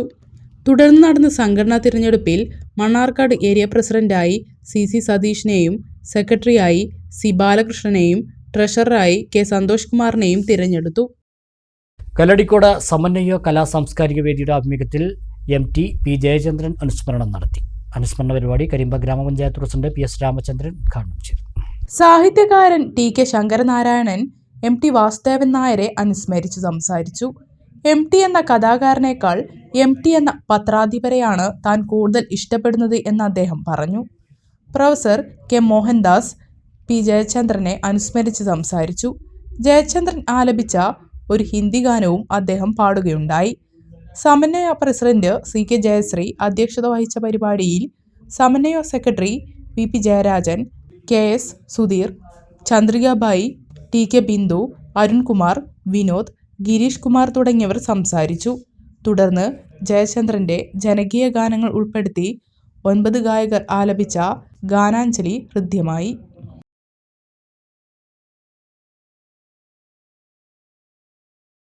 ശ്രീകൃഷ്ണപുരം ഹയർ സെക്കൻഡറി സ്കൂളിലെ NSS യൂണിറ്റിന്റെ ആഭിമുഖ്യത്തിൽ നടപ്പാക്കുന്ന സ്നേഹഭവനം പദ്ധതിയുടെ ഭാഗമായി 3ാമത്തെ ഭവനത്തിന്റെ കട്ടിലവെപ്പ് നടന്നു. വെള്ളിനേഴി ഗ്രാമപഞ്ചായത്തിലെ കുറുവട്ടൂരിലാണ് വിദ്യാർത്ഥിനിക്ക് വീട് നിർമ്മിച്ച് നൽകുന്നത്. 2024 മാർച്ച് 8-ന് സ്കൂളിലെ ഭിന്നശേഷി വിഭാഗത്തിൽപ്പെട്ട വിദ്യാർത്ഥിക്ക് ആദ്യ സ്നേഹഭവനം സമർപ്പിച്ചു. 2ാം സ്നേഹഭവനം അമ്പലപ്പാറ ഗ്രാമപഞ്ചായത്തിലെ കടമ്പൂരിൽ ഭിന്നശേഷി വിഭാഗത്തിൽപ്പെട്ട 7ാം ക്ലാസ്സിൽ പഠിക്കുന്ന വിദ്യാർത്ഥിക്ക് 2024 ഓഗസ്റ്റിൽ സമർപ്പിച്ചു. 3ാമത്തെ സ്നേഹഭവനം 10ാം ക്ലാസ്സിൽ പഠിക്കുന്ന വെള്ളിനേഴി കുറുവട്ടൂരിലെ നിർധനയായ പെൺകുട്ടിക്കാണ് നിർമ്മിച്ചു നൽകുന്നത്. വീട്ടിലെ കട്ടിലവെക്കൽ ചടങ്ങിൽ മാനേജർ K രാധാകൃഷ്ണൻ, വെള്ളിനേഴി ഗ്രാമപഞ്ചായത്ത് vice president KM Parameswaran Namboothiri, ward member Anilkumar K, principal PS Arya, PTA president Muraleedharan A, PTA vice president PG Mohanakrishnan, HM incharge P Sasikumar, higher secondary അധ്യാപകനായ സുരേഷ് കുമാർ V, സ്നേഹവീട് കമ്മിറ്റി അംഗങ്ങൾ, NSS വളണ്ടിയർമാർ എന്നിവർ സംസാരിച്ചു. സ്കീമിൻ്റെ 3ാമത്തെ സ്നേഹവീടിൻ്റെ കട്ട്ലപ്പാണ് ഇന്നിവിടെ കഴിഞ്ഞത്. കഴിഞ്ഞ 2 വീടും, ആദ്യത്തെ വീട് ശ്രീകൃഷ്ണപുരത്ത്, 2ാമത്തെ വീട് കടമ്പൂരും വളരെ 90 ദിവസം കൊണ്ടും 100 ദിവസം കൊണ്ടും പണി തീർക്കാനായിട്ട് സാധിച്ചു. അപ്പോൾ ഇത്തവണ ഈ വീടിനും അതുപോലെ സനിച്ച് ഞങ്ങളുടെ സ്കൂളിൽ തന്നെ പഠിക്കുന്ന 10A പഠിക്കുന്ന സനുഷയ്ക്ക് വേണ്ടിയിട്ടാണ് ഈ വീട് വയ്ക്കുന്നത്. അപ്പോൾ നമ്മൾക്കത് എത്രയും പെട്ടെന്ന് പൂർത്തീകരിക്കാം. മാനേജർ മാഷ് ഇവിടെ ഉണ്ട്. പഞ്ചായത്ത് ഇതുവരത്തെ അനുഭവം വെച്ചിട്ട് 1ാമത്തെ 2ാമത്തെ സ്നേഹഭവനം ഒന്ന് 90 ദിവസം, ഒന്ന് 100 ദിവസം കൊണ്ട് പൂർത്തിയാക്കാൻ കഴിഞ്ഞു. അങ്ങനെ പൂർത്തിയാക്കാൻ കഴിഞ്ഞത് ശ്രീകൃഷ്ണ സ്കൂളിലെ മാനേജർ, അതുപോലെ PTA സ്റ്റാഫ് ഇവരുടെ സഹകരണത്തിൻ്റെക്കാളും ഉപരി അതല്ലെങ്കിൽ അതിനോടൊപ്പം തന്നെ നമ്മുടെ നാട്ടിലെ നല്ലവരായ ശേഷുപുരത്തിനെ നെഞ്ചേറ്റുന്ന കുറേ ആൾക്കാരുണ്ട്. അവരുടെ സഹകരണമാണ് നമ്മുടെ ഹനീഫ, അതുപോലെ ദിലീപ് അജന്യം, അതുപോലെ കുറേ നല്ലവരായ സ്കൂളിനോട് ഇഴുകിച്ചേർന്ന ആൾക്കാർ ഇതിൻ്റെ പിന്നിൽ ഒരു ആത്മാർത്ഥമായിട്ട് പരിശ്രമിച്ചുകൊണ്ടാണ് നമ്മുടെ നാടിൻ്റെ ഈ ഒരു പേര് ലോകമെങ്ങും കേരളം മുഴുവൻ ശ്രദ്ധിക്കത്തക്ക രീതിയിലായത്. ഒന്നാമത്തെയും രണ്ടാമത്തെയും സ്നേഹഭവനം കഴിഞ്ഞപ്പോൾ തന്നെ നമുക്കത് വളരെയധികം പ്രകടമായതാണ്. മൂന്നാമത്തെയും അതേപോലെ തന്നെ വളരെ ഭംഗിയായി കുറഞ്ഞ ദിവസത്തിനുള്ളിൽ പണി കഴിഞ്ഞ്. പ്രധാന വാർത്തകൾ ഒരിക്കൽ കൂടി. പകുതി വില പദ്ധതി തട്ടിപ്പ്. താൻ നേതൃത്വം നൽകുന്ന മുദ്ര ചാരിറ്റബിൾ ഫൗണ്ടേഷൻ വഴി പണം നൽകിയവർ ആശങ്കപ്പെടേണ്ടതില്ലെന്ന നജീബ് കാന്തപുരം MLA. നിയമ പോരാട്ടം നടത്തി പണം വീണ്ടെടുത്ത് നൽകും. മന്ത്രി വി ശിവൻകുട്ടി അടക്കമുള്ളവരെ വിശ്വസിച്ചാണ് മുദ്ര വഴി പണം കൈമാറിയതെന്നും നജീബ് കാന്തപുരം MLA. ചെറുപ്പശ്ശേരി കാറൽമണ്ണയിൽ പ്ലാസ്റ്റിക് മാലിന്യ സംഭരണ കേന്ദ്രത്തിൽ വൻ തീപിടുത്തം. സ്വകാര്യ വ്യക്തിയുടെ ഉടമസ്ഥതയിലുള്ള കേന്ദ്രമാണ് കത്തിനശിച്ചത്. കേന്ദ്രം പ്രവർത്തിച്ചിരുന്നത് അനധികൃതമായെന്ന് കോൺഗ്രസ് BJP നേതാക്കൾ പരിശോധിക്കണമെന്ന് ചെയർമാൻ. വല്ലപ്പുഴയിൽ ബൈക്കിലെത്തിയ സംഘം സ്കൂട്ടർ യാത്രക്കാരിയുടെ മാല കവർന്ന കേസിൽ ഒരാൾ അറസ്റ്റിൽ. വളാഞ്ചേരി സ്വദേശി അനൂപ് എന്ന സൽമാനാണ് അറസ്റ്റിലായത്. കൂട്ടുപ്രതിയെ പിടികിട്ടാനുണ്ടെന്ന് പോലീസ്. പെരിന്തൽമണ്ണ മണ്ണാർമലയിൽ വീണ്ടും പുലിഭീതി. കോരത്തുപാറയിൽ പുലിയെ കണ്ടു. DFO സ്ഥലം സന്ദർശിച്ചു. പ്രദേശത്ത് CCTV ക്യാമറകളും പുലിക്കണിയും സ്ഥാപിക്കുമെന്ന് DFO. ചരിത്രപ്രസിദ്ധമായ പട്ടാമ്പി 111ാമത് നേർച്ച ഞായറാഴ്ച ആഘോഷിക്കും. നഗരത്തിൽ ഗതാഗത നിയന്ത്രണം ഏർപ്പെടുത്തി. വർണ്ണച്ചാർത്തായി അലനല്ലൂർ നെന്മിനിപ്പുറത്ത് അയ്യപ്പൻ കാവിലെ താലപ്പൊലി ആഘോഷിച്ചു. ഈ വാർത്താ ബുള്ളറ്റിൻ സമാപിക്കുന്നു. നമസ്കാരം. ഇനി ഷോർട്ട് ന്യൂസ് കാണാം.